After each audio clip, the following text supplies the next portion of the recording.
Yeah. How's it going, everyone? This is the Anime Man. Unpopular opinions, you hate them, I debate them. So let's... Sorry, I got too excited. But there's a reason why I'm so excited, because it's another episode of Let's the show where I take all of your unpopular opinions and tough questions about anime, manga, otaku culture, anything Japan related, or rather, at this point, it's just any fucking unpopular opinion that you have about anything. I take all of those from my Twitter and I debate about it in this show that gets a lot of hate and love at the same time, and it really confuses the fuck out of me. It's been a while since I've done my Let's Fight episode, a couple of months I believe, but it's because of the massive amount of support and hype that you guys have for this show. I just had to bring it back for all you lovely motherfuckers. So without further ado, let's fucking fight! Indian curry is better than Japanese curry. Oh my god, this guy. Are you serious? Ever heard of Thai curry? It's okay to skip JoJo parts.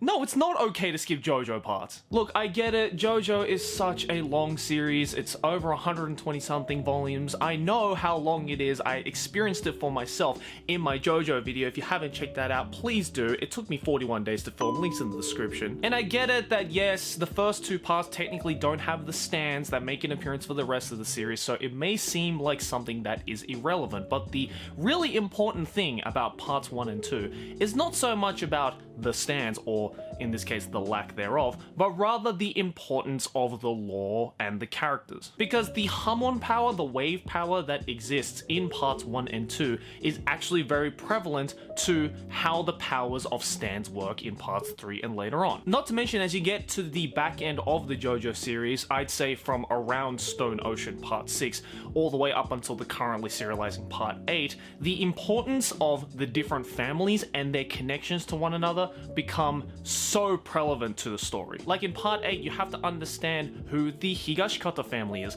who the Kujo family is, who the Kira family is, and of course not to mention who the Joestar family is, because inevitably the Joestar family connects all of the families together, especially in the later parts of the series. And which part of JoJo do you need to read to get the best understanding of the Joestar family? Parts 1 and 2. Look, I'd say if you're just casually going to go into JoJo to just read, say, part 3 to just get a taste of what these stand powers and all of this hype and JoJo memes are on the internet, then yeah, you don't necessarily have to read parts 1 and 2, but I still wouldn't recommend it if you do intend to go on to the later parts. And I mean, I don't understand why you should even skip parts 1 and 2, considering parts 1 and 2 are easily some of the shortest parts of JoJo. Part 1 only covers the first 2.5 volumes of the manga, so it's not a lot to skip over. And yes, it may seem short and insignificant enough to skip over, but the contents of which is in parts 1 and 2, especially in part 1 where you have a full understanding of how Jotaro and Dio's connection comes into play in part 3, I would not recommend you to skip it. And I mean, why the fuck would you skip it? Every part of JoJo is fucking amazing. So if you're just gonna skip parts of JoJo, you just might as well not read any of it at all. Some Ghibli films are complete shit and should not be protected by the Ghibli stamp, like Ocean Waves or Pom Poko, and we should criticize Ghibli for making shitty movies like that. Okay, I fully agree with you in saying that just because it's Ghibli, they shouldn't get some kind of special permission to be completely non-subject to any kind of criticism. Like any other director or studio out there, yes, if a movie sucks or has some problems, then it should be prone to criticism. Any artwork that is brought into the public space should be subject to criticism. But however, I'm gonna have to give you a clown emoji in this case, because you called Pom Poko a bad Ghibli movie. That's a whack opinion, bruv. Now, I personally haven't watched Ocean Waves enough times to fully analyze it. In fact, I don't remember a whole lot about the movie, but for me, Pom Poko was one of those Ghibli movies that I grew up watching alongside movies like Totoro and Princess Mononoke. And even though to this day, Princess Mononoke is still my #1 Ghibli movie of all time, in terms of Pom Poko, it is by far the best Takahata Isao Ghibli movie that has ever come out. The thing that makes me a little bit sad, especially about Takahata Isao Ghibli movies, is that Takahata Isao was the kind of director that really focused his narratives on a lot of Japanese lore and folklore. In the case with Heisei Tanuki Pom Poko, it explored different kinds of folklore, legends, and myths that exist throughout Japanese history. The cultural significance of the raccoon and the fox and all of these animals that make an appearance in that movie makes that movie very Japanese. It is very clearly aimed towards a Japanese audience. But that's not to say that it's a bad movie. Yes, it isn't like your conventional Miyazaki Hayao or even Yonebayashi Ghibli film. But what shocks me about Pom Poko is that even though it was made so long ago, the themes and the overall message that that movie is broadcasting to the audience is still prevalent to this day. Yes, it is a movie that focuses on the different types of folklore of the raccoon, the spiritual importance and ancestry of these mythical creatures in our real world. But at the core root of it, Pom Poko is an environmental movie. It is about humans destroying the forests around Japan, aka destroying the homelands of these raccoons, kind of oblivious and forgetting the fact that these are very culturally significant and important creatures to the Japanese culture. And you know, I still think that problem is prevalent to this day. Like, it's not like, you know, deforestation has stopped since the airing of the Pom Poko movie. So yes, I agree, Ghibli films should be subject to criticism, but saying that Pom Poko's a shit movie? Bruh.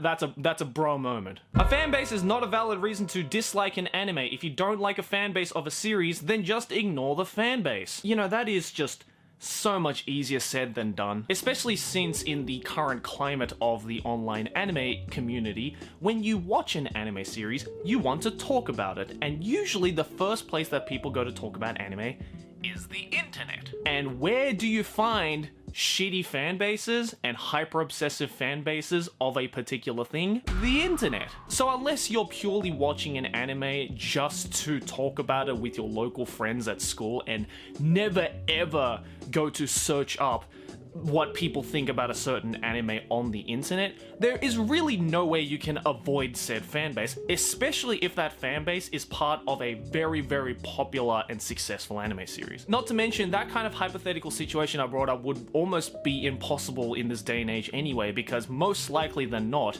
the people of today, the anime community of today, go to the internet to watch said anime series. So already, you're failing step one of avoiding a fanbase by watching the show to begin with. And let's be real, there is very few anime that are ruined or deemed as bad purely because of the fanbase. If anything, the anime in question was already bad to begin with, and the hyper-obsessive fanbase is usually the one that just makes you hate it even more. Like, personally speaking, I never really saw the hype of My Hero Academia or Sword Art Online. I thought, in the case with My Hero Academia, it was just an average shonen show, not horrible, but not the most amazing thing ever, and in terms of SAO, you guys already know how I feel about that shit. And I would have been perfectly fine to just leave it there, but for me, it's kind of impossible to avoid said fan bases when a very large majority of the people I interact with on the internet, aka you guys watching this video, my subscribers, my friends' subscribers, my Twitter followers, my Instagram followers, are part of those fan bases. And it really fucking doesn't help when I say one little opinion that can be deemed as negative towards that person's favorite anime, and they're the ones that come to bite me, and I'm not the one that's out to seek a fight. I mean, obviously, this show is an exception considering the name of the show is Let's Fight, where I go and fight a fan base or opinion or whatever, but you get my idea. But then again, me or any sensible anime fan that has a brain in his head can tell you that I'm not going to hate an anime purely because of the fan base. I think that's just ignorant at that point. Yes, I don't like a lot of shows, but the fan base definitely doesn't help me to bring that anime into any more of a positive light. Haruhi Suzumiya is a horrible person and one of the most overrated characters in all of anime. Okay, look, I'm not gonna deny the fact that Suzumiya Haruhi, the character, is a horrible person. I mean, she is definitely uptight, she's definitely a bossy, she is the one that coined the kami dere trope of anime girls. But saying that she's overrated, I think is a little bit disrespectful to Haruhi-sama, because most likely than not, that one light novel adaptation that you really enjoy out of the hundreds and hundreds of light novel adaptations out there wouldn't exist without the success of Haruhi. That's not to say that you should like Haruhi as a character, or you should like the Suzumiya Haruhi series as an anime. I mean, obviously people have their own preferences. I know plenty of seasoned anime fans who were never into Haruhi, and that's completely fine. But saying that she's an overrated character just because you don't like her is a little ass backwards, if you ask me. I might have to give you your clown pass at that point. Because you failed to explain what makes her overrated. Like, what, just because she's a character that everybody talks about to this day? Maybe people talk about Suzumiya Haruhi to this day because a lot of people like her as a character. People still talk about Naruto or Goku to this day, but you don't see people going around saying, oh, Naruto and Goku is an overrated character. People talk about her and many other popular characters of the past to this day because they have some kind of likable personality that a lot of people are attracted to, and just because you're not attracted to it, it doesn't make that character in entirety overrated. Not to mention, there are so many terrible, quote-unquote terrible characters and even straight up villains that probably do way worse shit than Haruhi ever did in the series that are still talked about to this day and that are praised and loved by the modern anime community. And you don't go around saying that those characters are overrated. Can we just drop the whole so-and-so character is overrated or so-and-so series is overrated without giving any kind of explanation as to why you think it's overrated? You're just giving yourself an L at that point. Tokyo Ghoul is just Twilight for weebs. You know, it's unfortunate because it definitely is starting to seem like that on the grander scale of things. And it's such a shame as well because Ishida Sui meant that series to be accessible to everybody, and it is accessible to everybody in that sense, but the problem is, again, going back a few tweets ago, is the fan base. You know, back in the early 2000s, we had a bunch of MySpace accounts that had fucking cringy art images and, you know, emo-esque, like, anime profile pictures that were taking anime that was seen as a little bit edgy and putting an emo twist on it. I feel Tokyo Ghoul is that anime of this decade. And it's a shame because in the sense of edginess, Tokyo Ghoul is nowhere near the most edgy and popular anime out there. I actually don't really mind Tokyo Ghoul all that much. I thought the manga was pretty fucking cool. I just thought the anime adaptation, especially the second season, was a little bit whack. And again, the fan base is just like a little bit too young to start watching it. So maybe, yeah, in that sense, it might end up just being the Twilight for weebs. We don't really have an anime at that point, and I feel there needs to be at least one anime that fits into that stereotype. Most merchandise is not worth the money. Well, if you think that, my dude, then that just means you're not really a merch collector. And you know what? That's completely okay. I, for one, spend a lot of money on merch, and do I have any remorse for it? No, because I like what I collect, and I'm okay with paying what may seem as a grandiose amount of money for something that is very materialistic. But I mean, hey, regardless of if you're an anime fan or not an anime fan, don't we all do that? Because this doesn't just apply to anime or manga or any kind of otaku, Japanese-esque type of merchandise. If you love something so fucking much, then people are willing to spend absurd amounts of money to get their merchandise to show their love for that one particular thing. I mean, fuck, I don't know how else to spend my money, so that's why I collect and, you know, look at all of this awesome anime merchandise because that's what makes me happy. And a lot of people are like that, and that's fucking cool. If that's what makes you happy, dude, then fuck yeah, go for it. But if you think that that shit is too expensive and it's not worth buying, then hey, you know what? That's okay. You can still be a fan of the show just because you don't have any merchandise of that show. The other countries should try to broadcast more legal anime on TV so that we'll be able to watch it legally and to help the Japanese anime industry and to avoid pirated anime. You know, I feel this is a logical solution to a logical problem, but I feel that that's a little bit wishful thinking because, let's be real, how many of us still watch TV to this day? Especially the younger generations, or the millennials, quote unquote. We are so prone to watching stuff that has been digitally streaming on our computers or our phones or our tablets, you know, anything that is digital.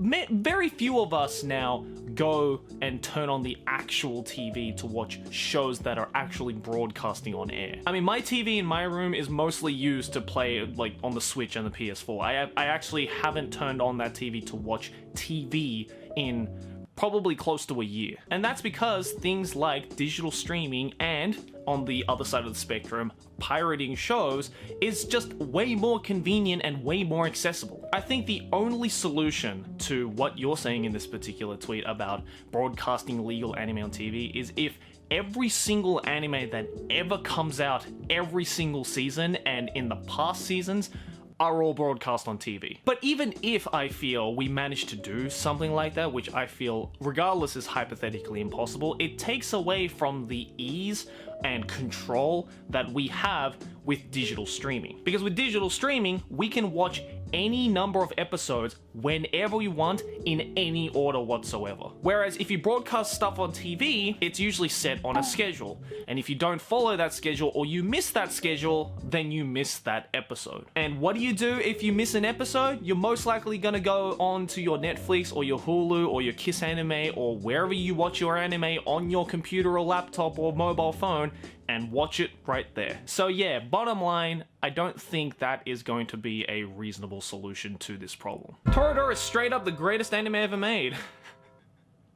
You know, I'm laughing for two reasons about this about this opinion. One is that Toradora is definitely not the greatest anime ever made, and two, Toradora isn't even the greatest anime ever made by the guy who made Toradora. The Golden Time was an infinitely better show than Toradora ever was. Don't get me wrong, I fucking love Toradora. Tiger is my bae, but goddamn, Golden Time was so much more of an engaging, character-driven story than Toradora ever was. Not every anime is supposed to be able to stand on its own. Some rely on you having seen the source material. Like the Kagero project, you're supposed to have listened to the songs before watching the anime, or nothing would make sense. Same with some VN adaptations. I actually disagree with this point for a number of reasons. Number one, anime is supposed to be an adaptation of its original source material. In other words, it is supposed to take that source material, regardless of if it's from a manga or a game or a visual novel, light novel, eroge, even something as weird conceptually as Kagero project, and take all of those elements and put it into a package that anybody can get into and understand just from that. Some of the best anime adaptations, in my opinion, are those shows that are just so well-rounded, so universally understood from start to finish that there is no need to go and watch or read the original source material unless I really, really want to just relive it in a different medium. In terms of the Kagero project, I have watched the anime adaptation, I have listened to all of the original Vocaloid songs that are based around the lore of Kagero project, and I've read a decent number of the light novels. But the problem with the anime adaptation is that even after I've already seen some of the original source material, it still didn't make sense. Like, what is the point of an anime adaptation when it provides me little to no sense about the lore of a show that I am already aware of, and worse still, makes me even more confused about the lore than before I watched it? Because while me and a lot of AniTubers try to encourage people to go and read different types of source material, whether it be, again, manga, visual novels, or light novels, very few casual anime fans actually do. We start and end at the anime. It doesn't matter how much we love that particular anime adaptation, most people will just opt to actually re-watch that anime adaptation than to go and read the original source material. However, in saying that, I do think there is nothing wrong with an anime adaptation that decides to just give you the bare bones of a particular series and leave it to the source material to go into the nitty-gritty details. A perfect example of something like that is the Monogatari series, because the anime adaptation for the Monogatari series has all of the essential information that you need to understand the lore, the characters, and their relationships to the story and one another, as well as providing you with some dope visuals on top of that. But if you want to really, really get into the minds of these particular characters, especially the main character, Araragi, then you have to go and read the original source material. You have to go and read the original Nishio Shin novel series. But the reason why the Monogatari series, the anime adaptation, is still so successful is because the guys over at Shaft and Arayuki Shimbo, the director of the series, has done such a good job of taking only the important parts of the original source material and packaging it into a standalone product that people can enjoy just on its own. And that's why I love the Monogatari series. Why does every Let's Fight end up me just praising the fuck out of the series? Watch it or read it if you haven't. God damn it. Spoilers don't ruin stories, and you shouldn't be mad over it. You know what a spoiler is, right? I can't believe after talking about anime for 6.5 years that I have to explain what a spoiler is, but essentially, for those of you who don't know, it is a piece of information about the show that brings light to the main aspects of a story that is responsible for it going in a certain direction that is otherwise unknown at the beginning of said story. So if you hear said information, aka a spoiler about a show that, say, has a potential to go in different directions in terms of its narrative, then it does kind of ruin the story because the mystery is gone, aka the enjoyment and hype that you feel after watching episode after episode, wondering where this story is going to go, where these characters are going to go, is completely and utterly ruined. So yeah, spoilers, they do ruin a story, and we should get mad about it because it is very easily avoidable and is an absolute dick move if you ever do that. So here's your clown emoji for you. There you go. Saying an anime or game is overrated is stupid. You're basically saying only this amount of people are allowed to like something. Beyond that is going too far. Yes, you know what? Perfectly fucking said, my boy. I said this earlier on in the video, but this is by far the one thing that I am going to agree upon in this video. Yes, can we get rid of the whole so-and-so is overrated and not have any backups as to your reasoning as to why it is overrated? It is okay to say if something is overrated if you can explain to me and the hundreds of thousands of people on the internet why it is overrated. But the reason why I struggle every single month with these Let's Fight comments and opinions is because 95% of y'all motherfuckers on Twitter think that an unpopular opinion is just saying blah blah is overrated, blah blah is underrated. That isn't an unpopular opinion. It's barely an opinion. So if you want this Let's Fight series to keep going, get rid of those comments, bro. Get rid of those comments. I don't care if you think a character is overrated. I don't care if you think a series is underrated. If you don't give me any reasoning as to why you think that, I'm not including it. And finally, let's not fight.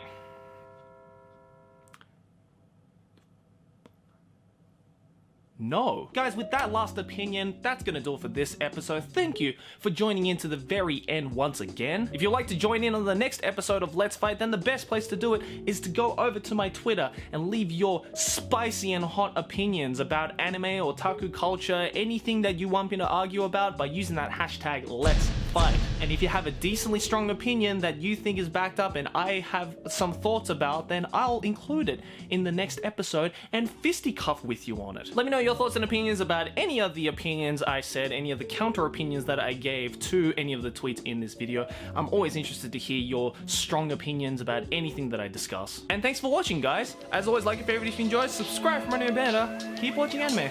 Johnny!